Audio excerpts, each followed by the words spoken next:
Hello there, superstars. Welcome to the show. I'm Coy Wire. This is CNN 10, the best 10 minutes in news where we tell you simply the what, letting you decide what to think. Remember, keep your ears open today to see if your vocab word was chosen to help write today's show. We start today talking about math. According to a global exam for 15-year-olds, students around the world experienced an unprecedented drop in math scores since the last time this test was taken in 2018.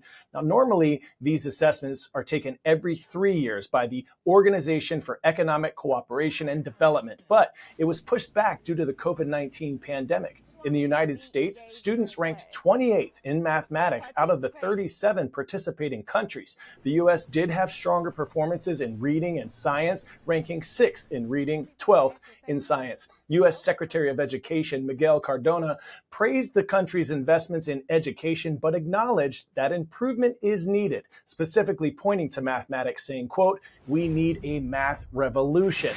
Next up, some news that could completely change the landscape of college athletics.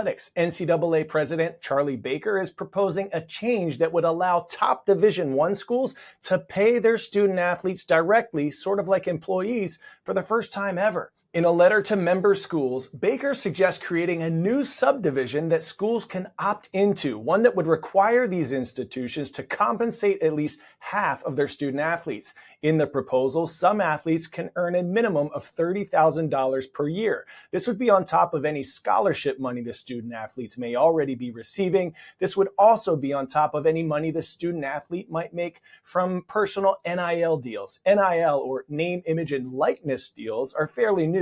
In 2021, a landmark case reshaped the landscape of college sports, the U.S. Supreme Court deciding that student athletes should be able to appear in commercials or advertisements for businesses, for example, something that was never allowed by the NCAA before. Baker says this new proposal is about kickstarting a long overdue conversation to create more permissive and flexible rules. 10-second trivia. What animal became such a popular pet in Rwanda that the species nearly faced extinction? Lion, monkey, crane, or leopard? The gray-crowned crane is your answer here, becoming a status symbol, appearing in gardens of hotels and at private homes. There were only 300 left in 2012, but local conservation efforts are aimed at helping the crane make a comeback. Our world's wonderful wetlands play an essential role in our planet's climate. They're home to rich biodiversity and thousands of species of animals. But the UN says wetlands are disappearing 3 times faster than forests. Our resident adventurer Bill Weir takes us to some wetlands in Uganda where avian life dominates. In the wetlands of western Uganda, avian life reigns supreme. The landlocked East African nation is home to around 1,000 species of birds, but none as iconic as the gray-crowned crane. Proudly emblazoned at the heart of the Ugandan flag, this gentle terrestrial bird is said to be a symbol of progress for the country. The crane is one of the most gracious birds. I'm not surprised that Uganda chose it as one to be our emblem.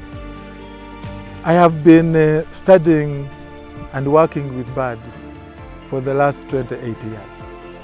In Uganda, we've got about 1,070 different species of birds.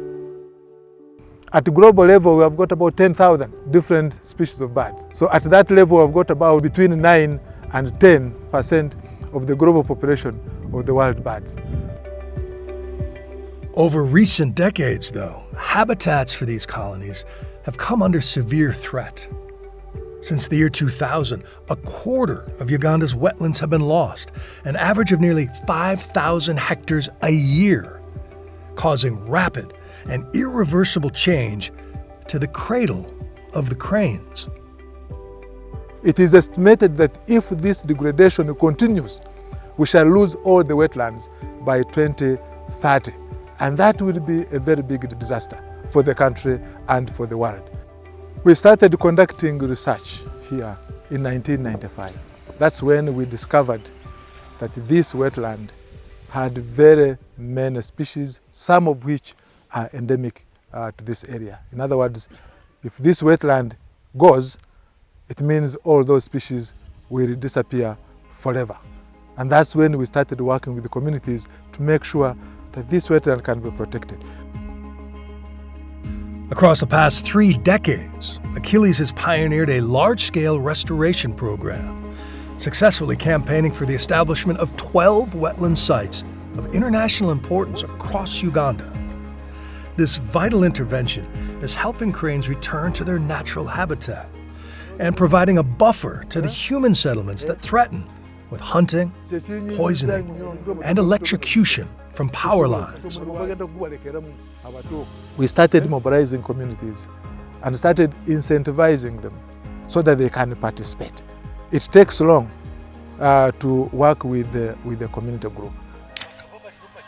Nature Uganda has also established a network of crane custodians who serve as educators for local communities and bird-loving tourists alike.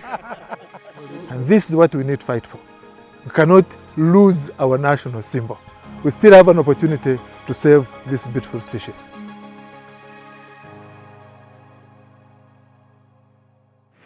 Have you ever heard of ghost kitchens? And we're not talking about some haunted kitchen. It's a term used when talking about online-only restaurants. There's no brick and mortar location where you can go in, order your food, have a seat, and eat.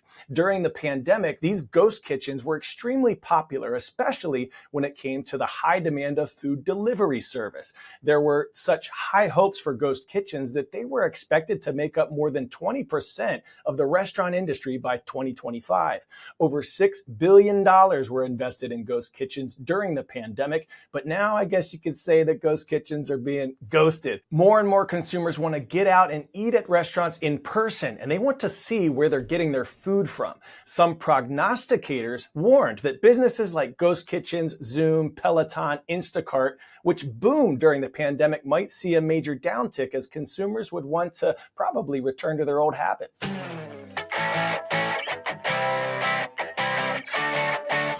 Today's story getting a 10 out of 10. A chicken owner in Tampa, Florida couldn't believe her eyes when her feathery friends froze. Jeannie Mose gets to the bottom of this excellent mystery.